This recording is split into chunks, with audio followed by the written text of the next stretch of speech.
روز یہی ہے رفت سفر میرے کام آتی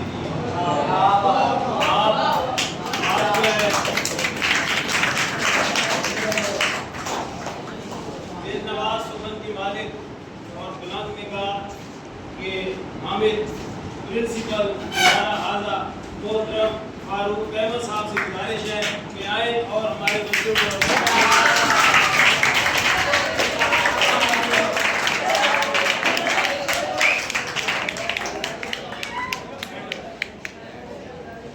بات پر میرا شکریہ ادا کر رہے تھے. حقیقت یہ ہے کہ ہمیں اس کا شکریہ ادا کرنا کو ہمیں ہونا چاہیے کہ یہ ایک ایسے کاز کے لیے ہمارے ادارے تشریف لائے ہیں جو آج کی ضرورت ہے، اور اس کاز کو اگر ہم نے آگے نہ بڑھایا تو جو معاشرے میں بگاڑ پیدا ہوتا چلا جا رہا ہے یہ اتنا بڑھ جائے گا کہ شاید ہمارا ملک ایٹ اسٹیک. میں اپنی بات کا آغاز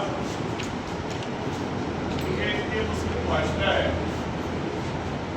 قرآن پاک میں آپ جو آپ نے یہ بات سنی ہوگی اور اپنے اساتذہ سے یہ چیز سیکھی ہوگی. مہنگائی کے خلاف احتجاج ہوتا ہے، لیکن آپ دیکھیں کبھی کبھی سگریٹ مہنگی ہوتی ہے احتجاج ہوتے دیکھا.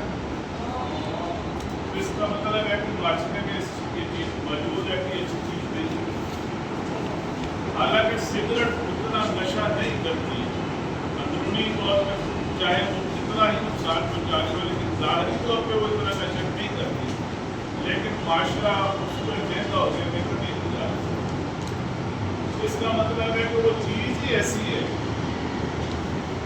جب وہ مہنگی بھی ہو جائے تو معاشرہ کہتا ہونے دو. اور نشے کی ابتدا جو ہے وہ سگریٹ سے، اور جسے آپ معمولی آپ جس فیز میں ہیں، آپ ایک ٹرانسفارمیشن فیز میں ہیں. آپ کی جو ایج ہے یہ ایسی ایج ہے جو آپ کے اندر تبدیلیاں لا رہی ہیں. آپ کو تھوڑی بہت گھر میں آزادی ملنا شروع ہو گئی ہے، اور یہی وہ موقع ہوتا ہے کہ اس طرح کے عناصر جو نشہ کو پھیلا رہے ہوتے ہیں معاشرے میں، وہ اس موقع سے فائدہ اٹھاتے ہیں.